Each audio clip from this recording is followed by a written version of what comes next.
A man is found dead inside his home in 2019. Police show up and begin looking around. Rewind back to 1986, 33 years before. A woman is found on the street in front of the same man's house, stabbed and strangled to death. It takes over 40 years to tie these two seemingly random deaths together, leading directly to one of the most notorious serial killer cases California has ever known. My name is M. William Phelps. I'm an investigative journalist and the true crime author of close to 50 books. I've dedicated the past 20 years of my life to helping families of the missing and murdered. Join me. We're crossing the line.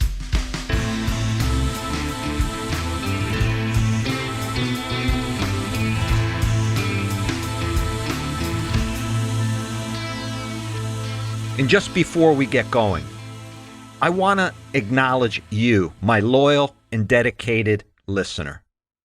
This is my 100th episode of Crossing the Line, and I am here doing it because of you. I am so entirely humbled by this privilege you've given to me, and my gratitude is boundless.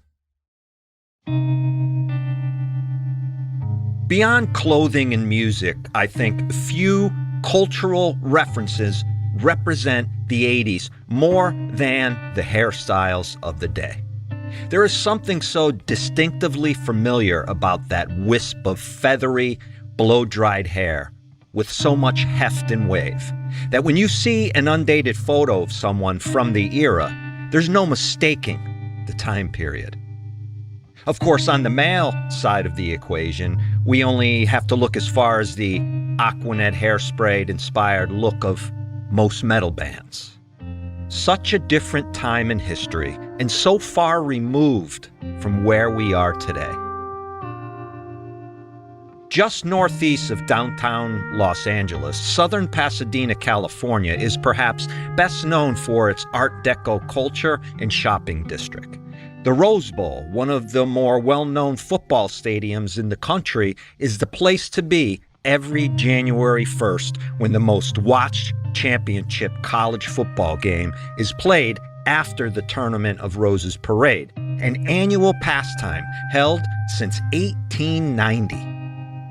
As far as crime goes, throughout the late 60s and into the 70s, certain sections of Pasadena had a reputation for being exceptionally dangerous as arson and murder rates climbed sharply during those decades.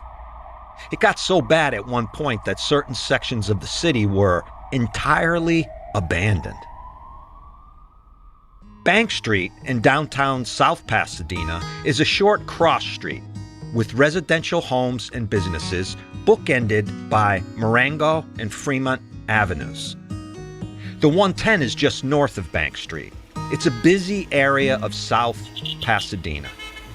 Always seems to be someone walking or outside their homes, sitting on a porch, or driving around, no matter what time of the day or night.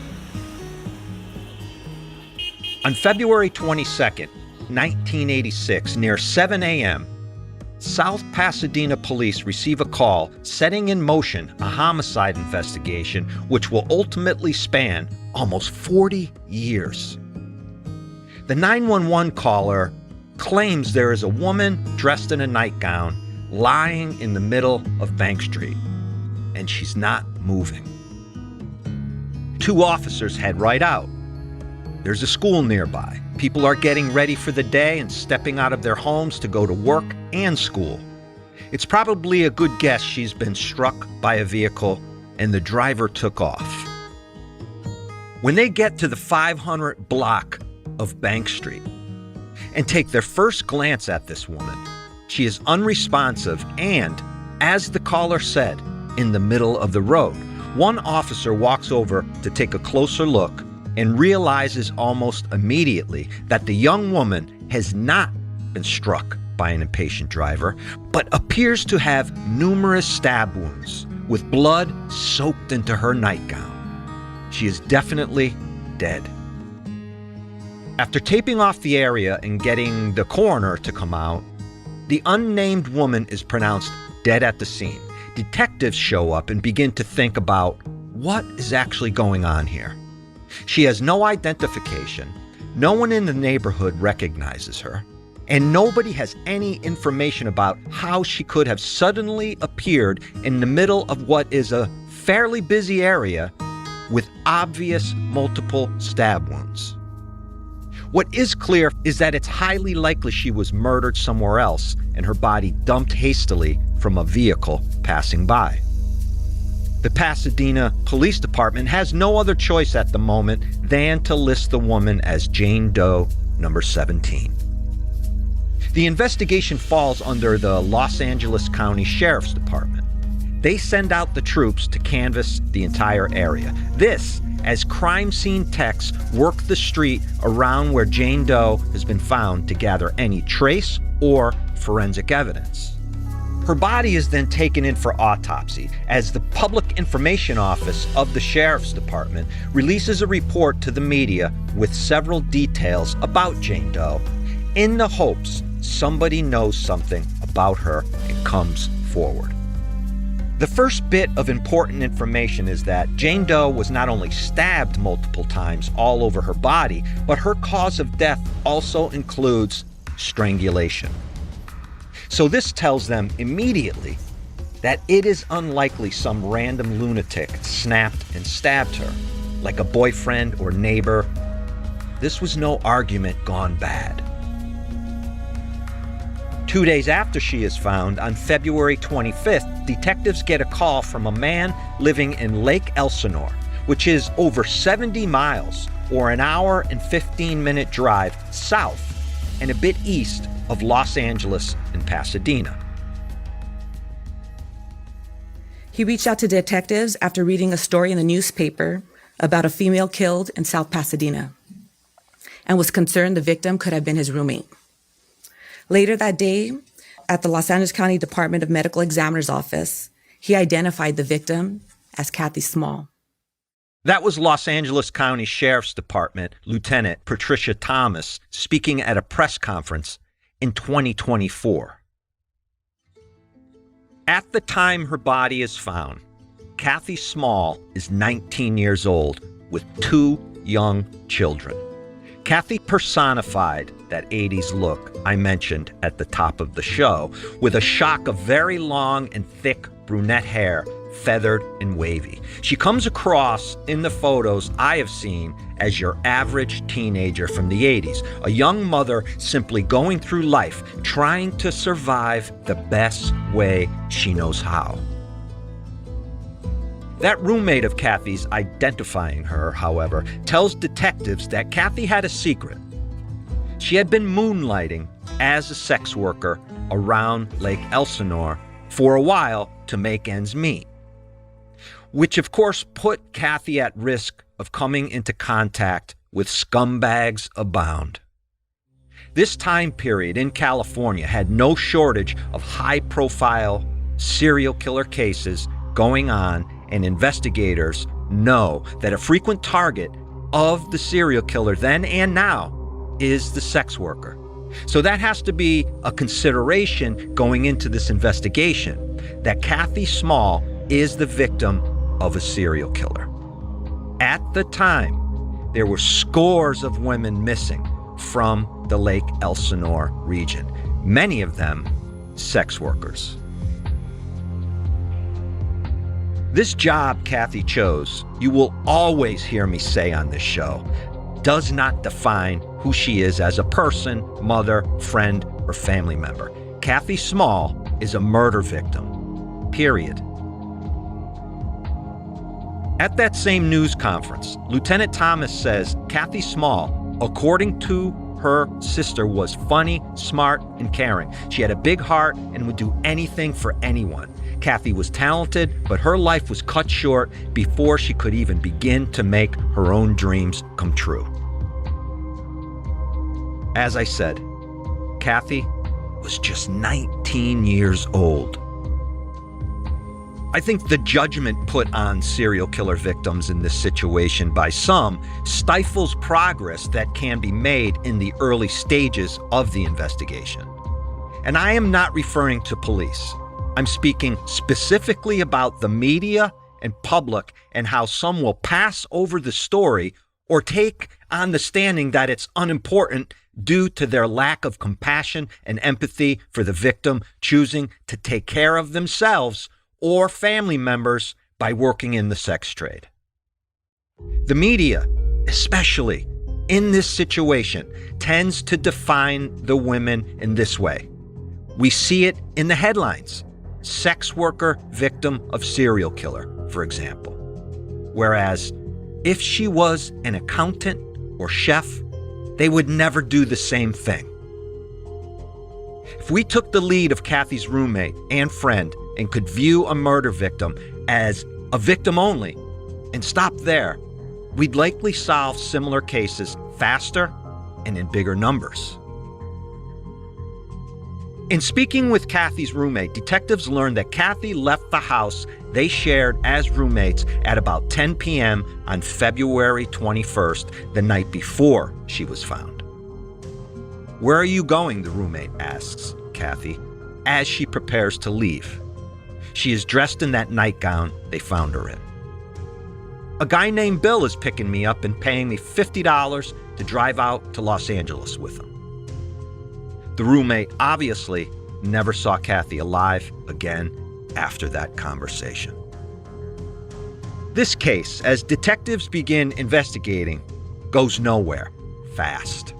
It stalls almost the moment it begins. And the irony in this, which baffles my mind as an investigative journalist, is that the answer to Cathy Small's murder is merely yards away from where her body is found inside one of the houses along Bank Street.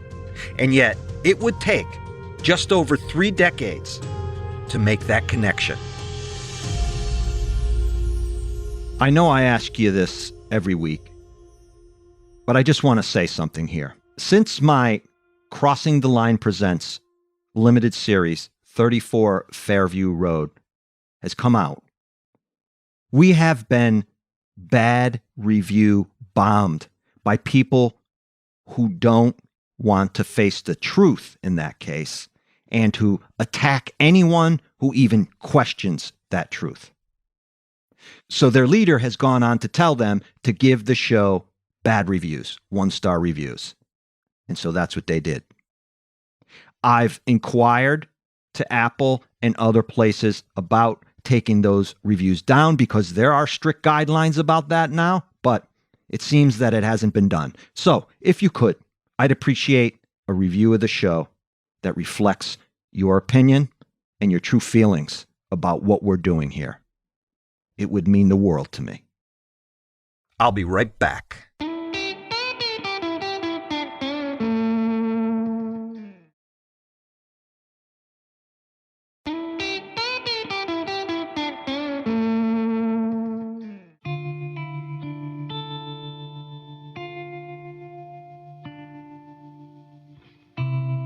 The most significant roadblock in Cathy Small's murder is DNA. This is 1986, which is a groundbreaking year in forensic DNA technology, but also a frustrating time period for investigators because the science they need is within arm's reach, but not quite there yet. 1986 is the year that DNA evidence is first used in a criminal case, which opens the door for prosecutors all around the world to begin taking into account that rape and murder investigations are about to change in a huge way.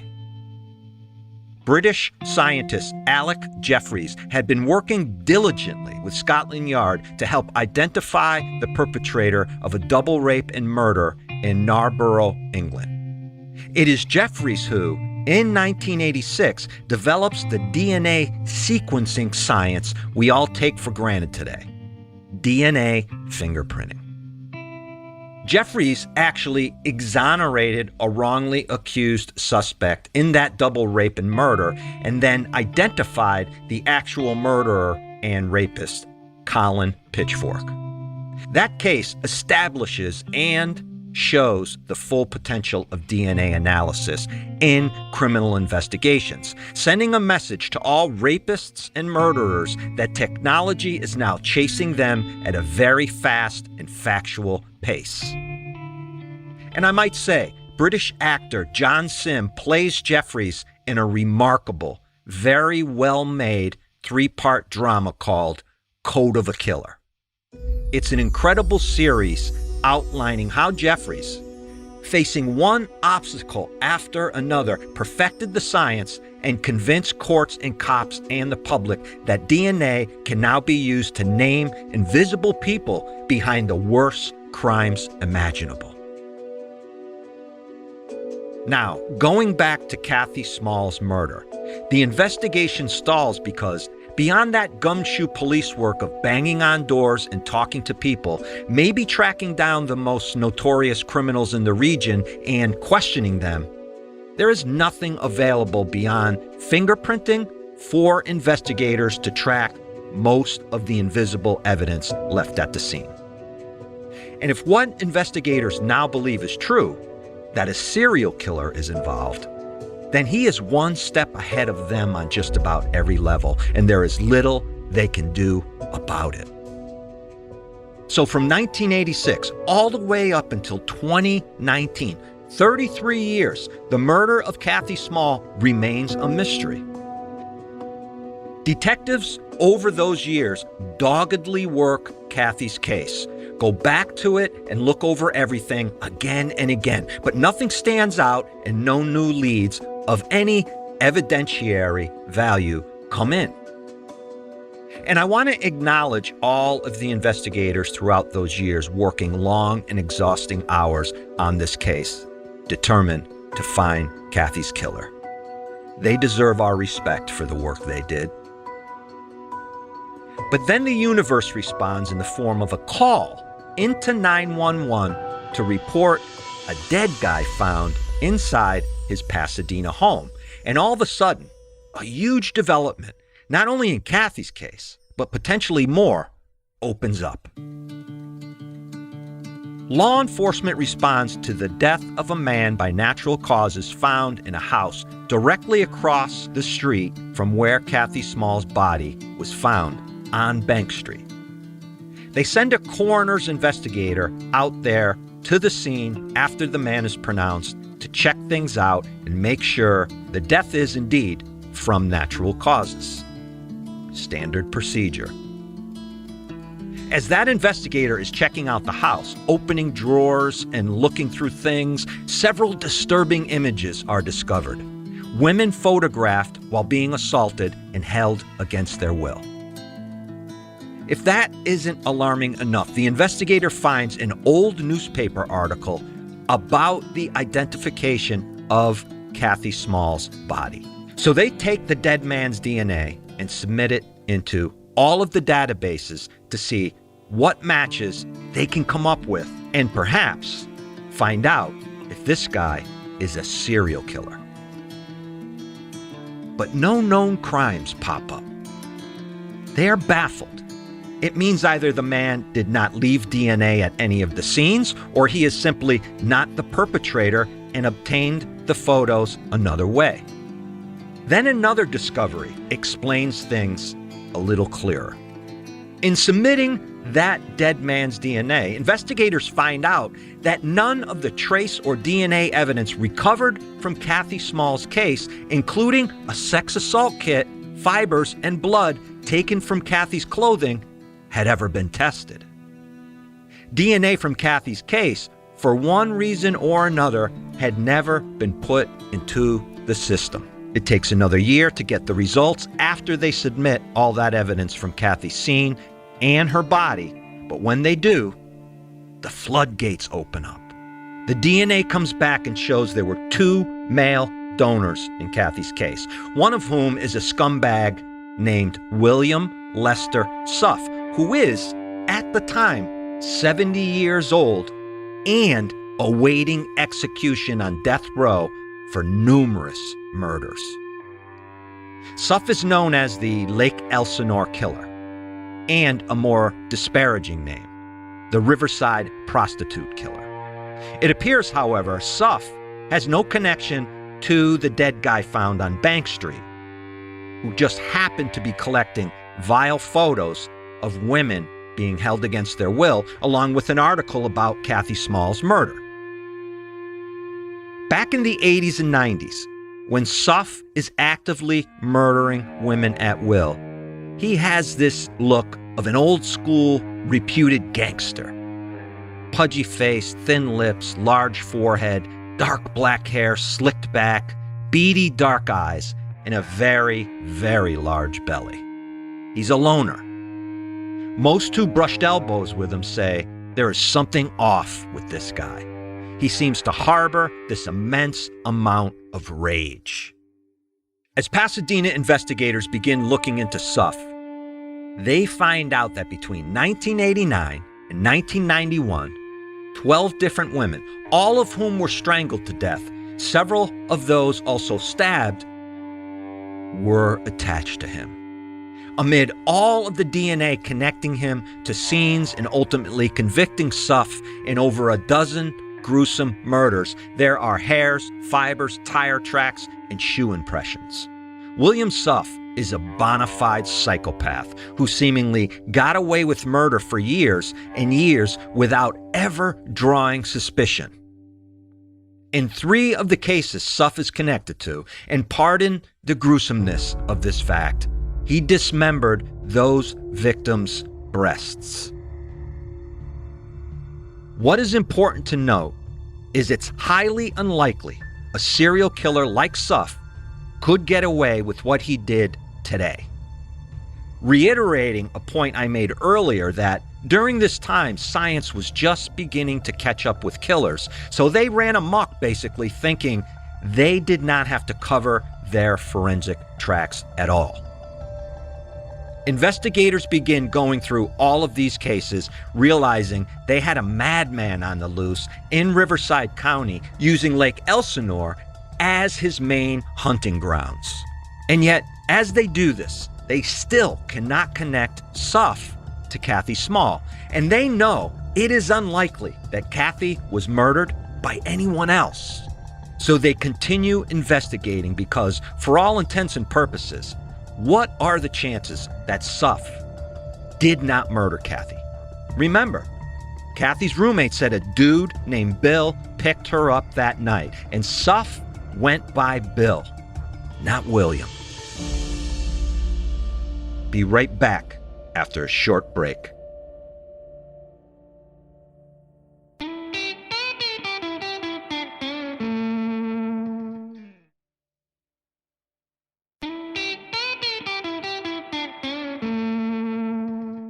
In January 1992, William Suff is pulled over for a routine traffic stop.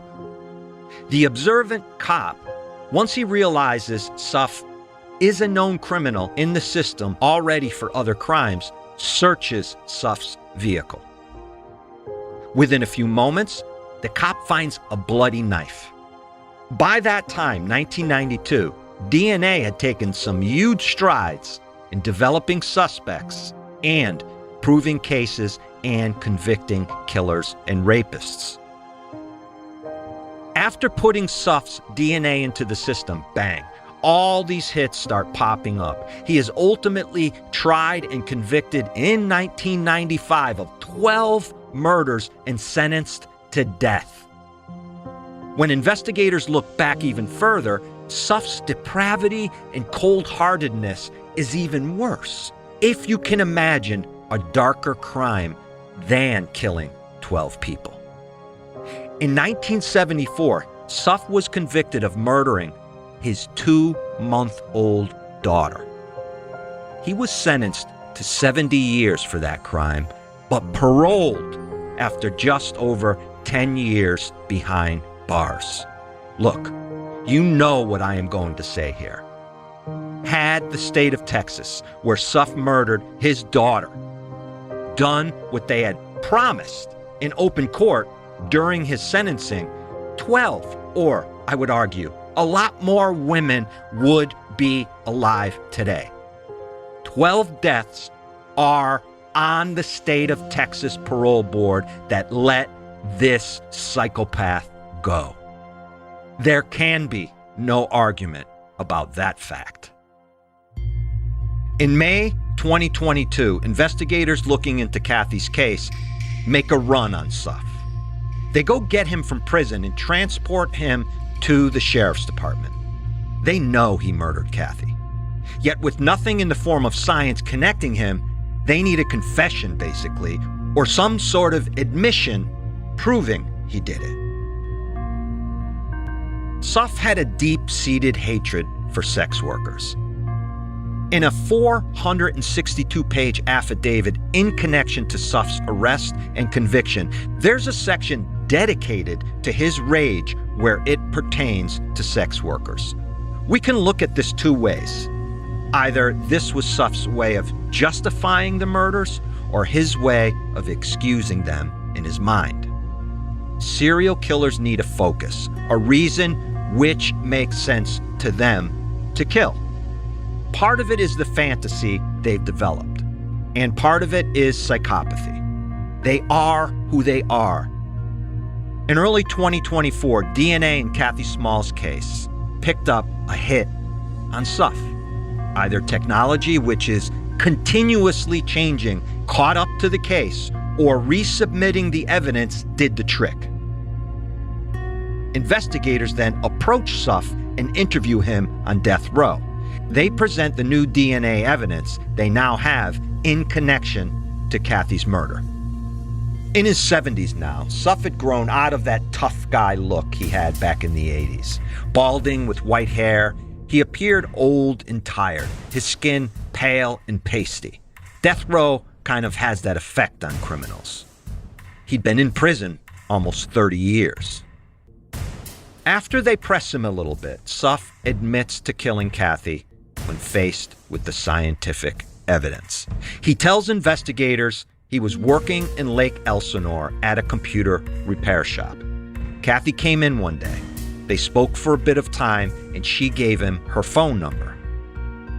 When Suff gets out of work that day, he calls Cathy and tells her, "I'll pick you up." As they drive, Suff says, they got into a heated argument. During the yelling and screaming, Cathy knocked Suff's glasses off his face. He always kept a knife in the vehicle, so he grabbed it and began stabbing her as she sat in the passenger seat. After that, he says he randomly drove down Bank Street and dumped her out of his vehicle. That all being said, I would maybe take 10% of that confession at face value. Serial killers always downplay their role when admitting to the murders they've committed, and, as in this case, somehow find a way to put the seed of the murder, the reason for it, on the victim. In this case, he says Cathy knocking his glasses off his face became the catalyst for his rage. He doesn't mention that she was also strangled. So most of what he tells investigators, you can bet, is bullshit. And I just want to give you the names of Suff's other victims. Kim Little, Christina Leal, Darla Ferguson, Carol Miller, Cheryl Coker, Susan Sternfeld, Kathleen Milne, Sherry Latham, Kelly Hammond, Catherine McDonald, Delilah Zamora, Eleanor Cazares, and Cathy Small. 7 additional murders were attributed to Suff, though he was never charged in those cases. My bet is there are more bodies out there connected to this scumbag. Please subscribe to Crossing the Line wherever you get your podcasts. Don't forget to leave a review of the show, especially on Apple Podcasts. I'm doing this show independently now, free from any corporate or big podcasting media company involvement, which allows me to bring you more of the content you want to hear and have asked me for. This is completely our show. Reviews and subscriptions really help. You are my public relations and social media team now, and without your help, I could not do this. And that support, I must tell you, means everything. It's incredibly humbling. And I want to thank each one of you for listening. We can grow the show together, which will allow me to do even bigger things with it. If you go to crossingtheline.biz or mwilliamphelps.com, you can contact me there to suggest cases or just say hello. And look for me across all social media platforms at M. William Phelps. That's the @ symbol in my name, M. William Phelps. That'll do it for this week. Be safe. Be aware.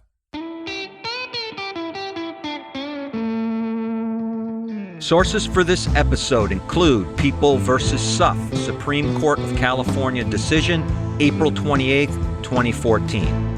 California cold case murder from 1986 linked to serial killer with 13 other victims. By Nadine Elbawab, August 14, 2024.